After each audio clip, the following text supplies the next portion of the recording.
Have you ever noticed that humans are weirdly obsessed with fire? Not in a dramatic way, not in a burn everything down way, just staring at it. Put a group of people around a campfire, and suddenly everyone becomes quiet. Someone pokes it with a stick for no reason. Someone says, "That's a good fire," as if the fire needed emotional support. And then everyone just sits there, watching orange shapes move around like it's the most interesting thing in the world. Which is strange, because in the modern world, most of us do not need fire to survive. We have radiators, we have ovens, we have electric heaters, we have lights, houses, insulated jackets, food delivery, and tiny glowing rectangles that can distract us for 12 hours straight.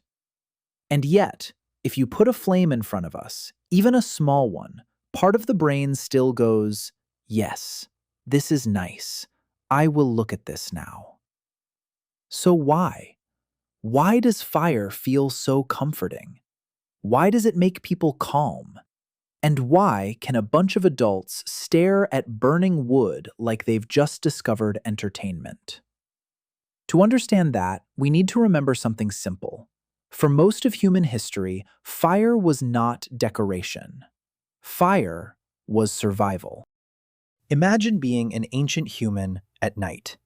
No streetlights, no locked doors, no central heating, no phone torch, no warm bed in a safe bedroom, just darkness, cold air, strange sounds, and the very real possibility that something nearby has teeth.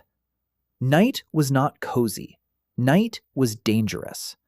Once the sun disappeared, humans became much worse at doing almost everything.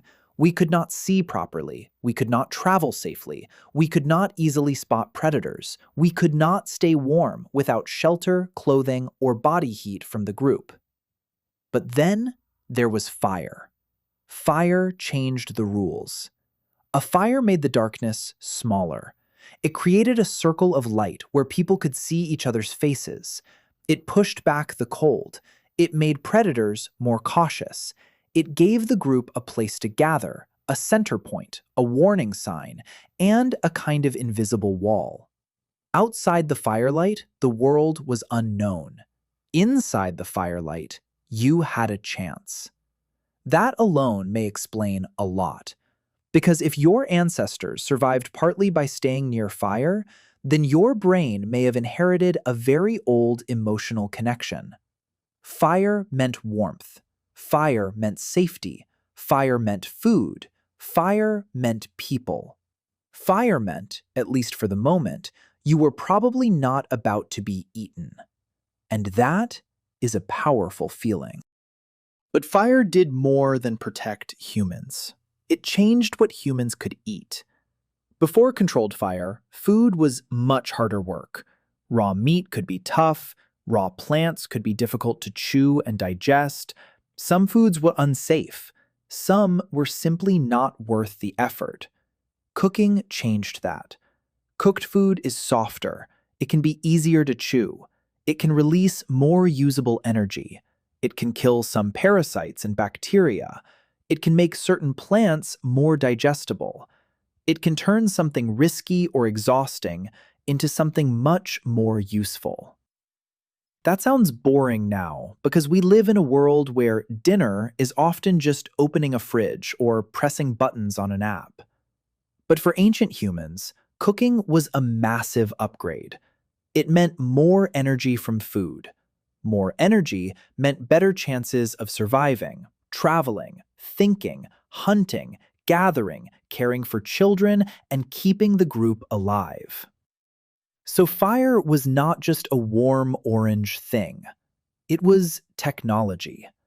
Maybe the first great human technology. A tool that sat in the middle of the group and quietly changed everything. And then there is the strangest part. Fire may have helped create the evening. Before fire, sunset was a hard limit. When it got dark, useful time was mostly over. You could sleep, hide, wait, or stay close together, but the day belonged to the sun. Fire gave humans extra hours. Not daylight, exactly, but enough light to keep doing things. You could repair tools, prepare food, watch children, treat injuries, make plans, teach younger members of the group, warn others about dangerous places, and maybe most importantly, tell stories. This is where fire becomes more than survival, because a group gathered around a fire is not just a group staying warm. It is a group with time. Time to think, time to talk, time to remember, and time to become something more than just another animal trying to survive the night. A group gathered around a fire is a very specific kind of scene. People are close but not trapped. They can see each other, but they do not have to stare directly at each other. They can listen while looking at the flames. They can speak when they are ready. They can laugh without needing to do anything else. That might sound small, but it matters. Humans are social animals. We survive through groups. We pass on knowledge through language. We build trust through shared time. And fire gave ancient humans a place where all of that could happen. Maybe someone described where the herd had moved. Maybe someone warned the children about the river crossing. Maybe someone acted out the hunt badly and everyone laughed. Maybe someone explained which plant made your stomach feel like it was trying to leave your body. And maybe, over time, those practical stories became bigger stories. Stories about animals, stories about ancestors, stories about spirits, stories about the stars, stories about why the world is the way it is. In that sense, fire did not just warm the body, it warmed the imagination. There is also something about the movement of fire itself. Fire is never completely still. It flickers, it waves, it changes shape. It rises, collapses, glows, sparks, and fades. It is predictable enough to feel safe, but unpredictable enough to keep the brain interested.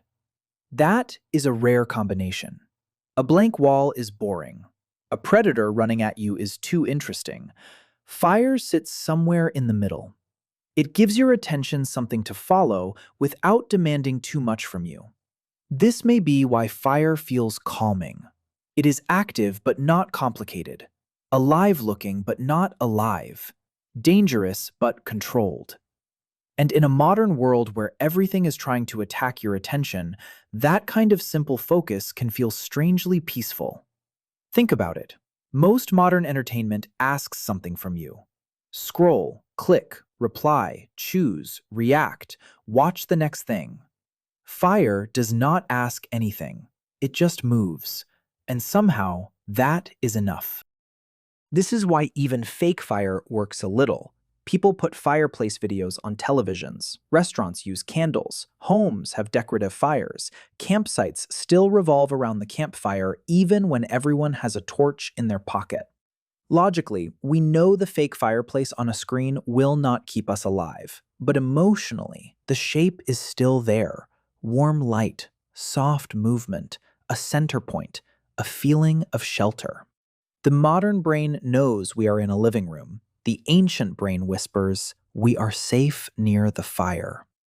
That does not mean every human loves fire for the exact same reason. Some people enjoy the warmth, some enjoy the sound, some enjoy the smell of smoke, some enjoy the memories attached to it. Some just like watching things burn in a completely normal, non-concerning way.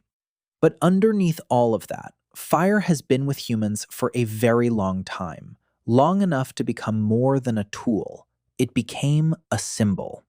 A campfire can mean survival. A candle can mean memory. A fireplace can mean home. A torch can mean guidance. A flame can mean life, danger, comfort, destruction, hope, and warmth all at once. That is a lot for one little orange thing, and maybe that is why we still stare. Because when we look at fire, we are not just looking at heat. We are looking at one of the oldest relationships humans ever had with the world. A relationship that said, stay close, stay warm, stay together. The dark is still out there, but for now, you are safe.